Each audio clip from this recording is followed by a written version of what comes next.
Neptown Tuner here with the best automotive content on the entire internet, bar none. No competition even compares. Right here I have 3 cylinder heads that are identical. They're all flex fuel cylinder heads. Let's brush up on that real quick. The flex fuel cylinder heads are gonna have these extra bolt holes right here so you can bolt a flex fuel rail onto it. So 2009 to 2012 cylinder heads will not bolt to the newer flex fuel engines with the aluminum intake manifold. But the newer flex fuel cylinder heads will go back all the way to 2009 and still work.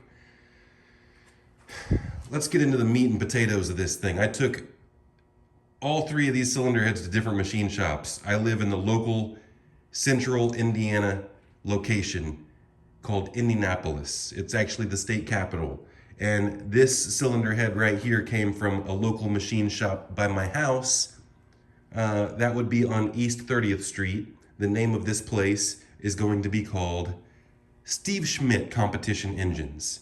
This cylinder head right here came back from a place on South Madison Avenue, still in Indianapolis, inside 465. And the place that this came from will be called Quinlins Machine Shop. This third one right here, it came from a machine shop named Richard's Complete Machine Shop on Thompson, just outside of 465 on the west side. And there's a little bit of difference we see here. I already made another video about this middle one, how this middle cylinder head coming from Quinlins, they do something that some people are okay with, but me personally, I don't really like the way they clean the cylinder head. First off, let me just explain these camshafts. The exhaust camshafts are almost always perfect. They don't have any scoring in the journals, well, unless there's an issue going on, or the actual bearing surface on the camshaft itself. So let's pop one of these lids off. This will be called a camshaft tray. And I always keep at least like 4 bolts in each one of these trays. And I always supply one intake camshaft to the machine shop because they can polish this camshaft up. So what they do to these cylinder heads are they put them through some type of cleaning process. And this machine shop right here, I've had a good relationship with, or a long-standing relationship with at least, even though their main thing isn't really getting work in and out the door. Their main thing is really for their race customers. So this place is going to take a long time sometimes, depending on what they got going on in their shop. So, but this place, actually, they're okay with not decking the cylinder head, because I've mentioned to them that I've done hundreds of these with just cleaning off the bottom and testing it with a straight edge. Let me go ahead and grab my straight edge real quick.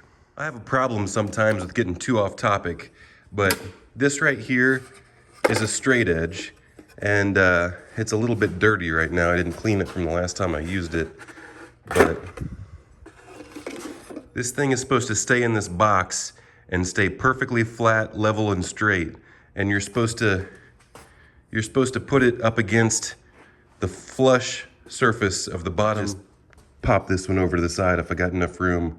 Watch me drop this thing off the side of this bench.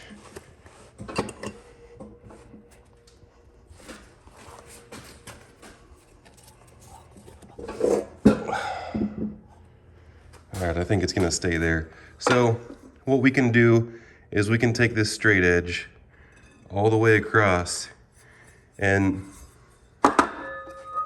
we can put a light right here behind it just to go even. But this isn't really the best light for it, but I don't have it with me right now.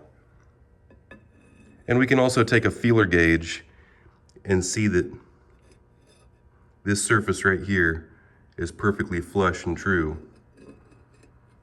We're going to pay a lot of close attention to these areas right here in between the cylinders, but also around the water jackets, basically everywhere.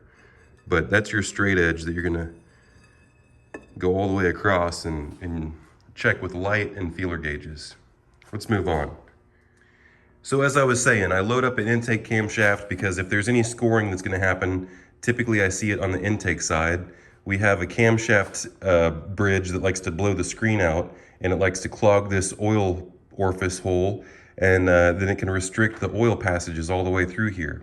So most of the time, it doesn't cause severe damage. If it does cause severe damage, I have to throw away the intake camshaft. I have to throw away the cylinder head because I don't save borderline cylinder heads. So I don't really, it's on roller rockers, so I don't necessarily find it necessary for them to polish the actual lobes, but I have them polish the journals. And then I did a different video about this Quinlins, but they're using some type of media blast, some type of spray, and it leaves the bearing surface kind of coarse. Whereas if you compare it to this cylinder head right here, we still have a shiny bearing surface like I like. Now I can go back here and I can clean these back up, and there's a difference of opinion that this doesn't even matter, but I just simply don't like. Now they don't do it on the cam tray. See, they didn't even clean up this machine shop right here. The cylinder head guy from Steve Schmidt's, he would even clean up my journals for me. Now on film it might look like these are kind of grooved up, but what you do is you try to put your nail in it, and my nail can't even feel any of these indentations. This is just light break-and wear. And what you do with this is, this paper is actually a little bit too thick. I like it about half that size. And this is actually 2000 grit, and I sprayed it with some WD-40, and you come in here and you just kind of lightly work it side to side like this. And I like to rotate my finger all the way up and down that circumference. And then I go through all of them, and then I work my way back through the opposite direction, like flipping this over like here. And then we'll just patiently work it like this. So you're not really taking anything off, you're just kind of polishing it back up. Well, even if there is just a little bit of evidence of some lines left behind, it's still super smooth, and even if the lines were deep, it would just hold a little bit of oil, but these are so superficial, it's like break-in wear.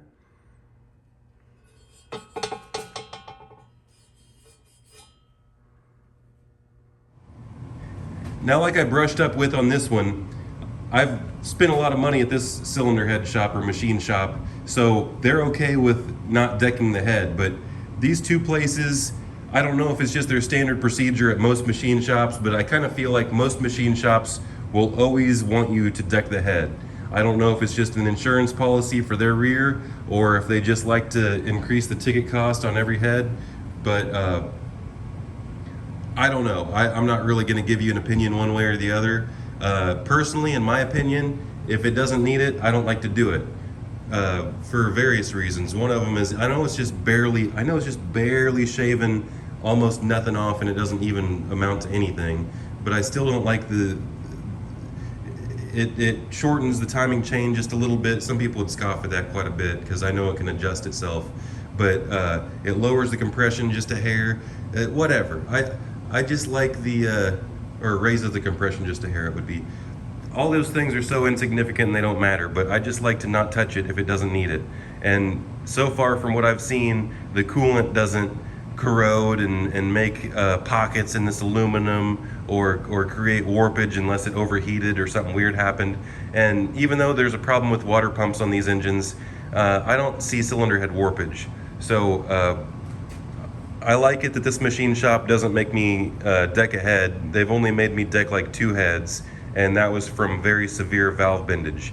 The majority of the cylinder head work is going to be from bent valves, but even if they're perfect, they can still have leaky valve seats.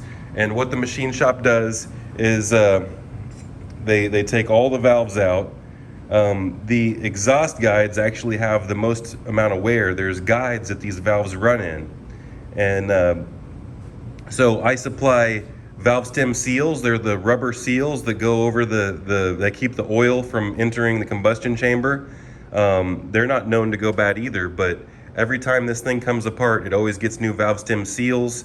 The valve guides is a judgment call for the cylinder head shop. They're gonna take a measurement, or maybe it's just a judgment call on what the valve feels like in the valve stem, and if or I'm sorry, in the valve guide, and they're gonna see if the valve stem has too much play.